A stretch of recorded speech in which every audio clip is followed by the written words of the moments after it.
Hey there! Today we're diving deep into something that's, well, it's universal, but at the same time, it feels so incredibly personal. And that's postpartum recovery. So if you're in the thick of it right now, maybe feeling a little bit overwhelmed, a little bit unseen, this one is for you. We're going to pull back the curtain on the invisible healing that's happening inside your body. Wow. I mean, this quote, it just gets right to the heart of it, doesn't it? It's this unspoken paradox of being a new parent today. You're supposed to go through this massive physical event and then just immediately start the hardest, most demanding job of your life. It's an impossible standard. And you know what? Today, we're going to start taking it apart. So in this first part, our focus is really just on validating what you're going through. Our goal for the next few minutes is super simple. We're going to explain the powerful biology that's driving your recovery and then give you some gentle, totally practical tools to get through these first few really crucial weeks. And this right here, this is such a critical way to reframe it.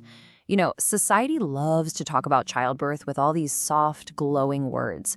But medically, let's be real, it is a major event. Your body has just been through a massive systemic overhaul, and it absolutely needs to be treated like one.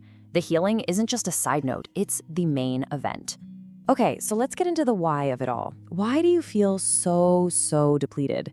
You know, why does every single movement feel like you're climbing a mountain? Well, the answers, they're biological. They're written right there in your hormones and in your healing tissues. Think of it like this. Your body has just climbed a mountain. But the path to the summit, well, it looks different for everybody. If you had a vaginal delivery, you're healing from stretched, maybe torn tissues, stitches, plus those really intense cramps as your uterus shrinks back down. And if you had a C-section, you're recovering from major abdominal surgery. We're talking surgeons cutting through multiple layers of tissue. These are two completely different paths, but believe me, they are equally demanding journeys. And this just perfectly captures the fundamental conflict, right? Any other post-surgical patient gets a prescription for one thing, total rest, so their body can heal. But a newborn needs constant motion, lifting, holding, rocking, feeding. So your body is literally screaming for stillness while your baby is crying out for movement. It's this insane physical and emotional tug-of-war. Whoa, okay, so this chart, it shows the other half of the story, and it is dramatic. The moment you deliver the placenta, your body goes through the single largest and fastest hormonal crash a human can possibly experience. I mean, your estrogen and progesterone levels, which were sky high during pregnancy, just absolutely plummet. And this chemical free fall, it's a direct trigger for what we call the baby blues. You know, the random crying, the anxiety, that feeling like you're completely underwater. So please hear this. This is the crucial takeaway. Your exhaustion is not a sign of weakness. It is not a character flaw. It is a biological fact. Your body is literally regenerating blood volume.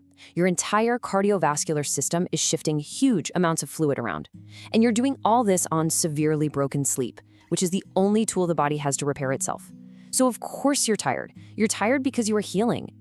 Okay, so we've talked about the why. Now let's get super practical. Because when you're feeling so much discomfort, it can be really hard to tell what's just normal healing and what's something you need to worry about, what's an emergency. That's the big question, isn't it? And it can cause so much stress. So let's just make this super simple.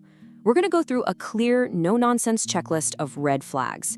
These are the signs that mean you need to pick up the phone and call your doctor, no questions asked. All right, you might even want to screenshot this. Number 1, a fever over 104 degrees Fahrenheit. That can be a sign of infection. 2, bleeding.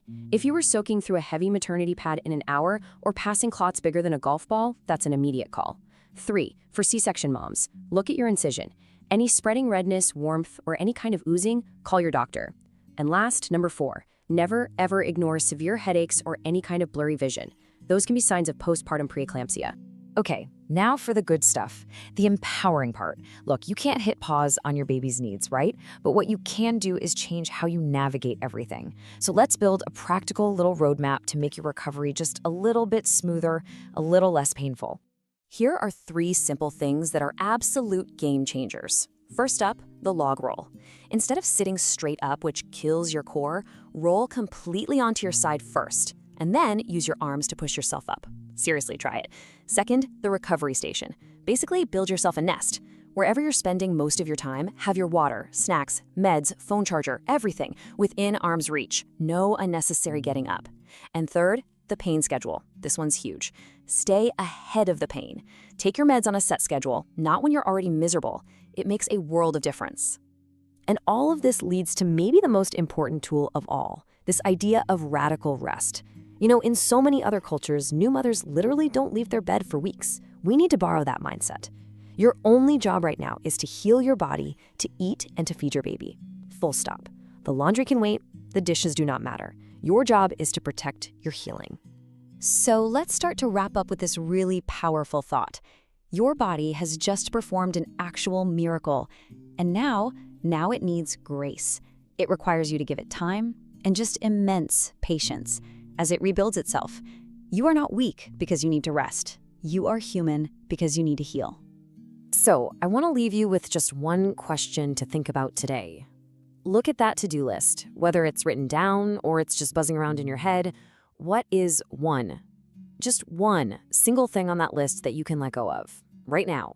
What's one task you can ditch to give that energy back to your own recovery? Because your healing, it's not a luxury. It's the foundation for everything that comes next.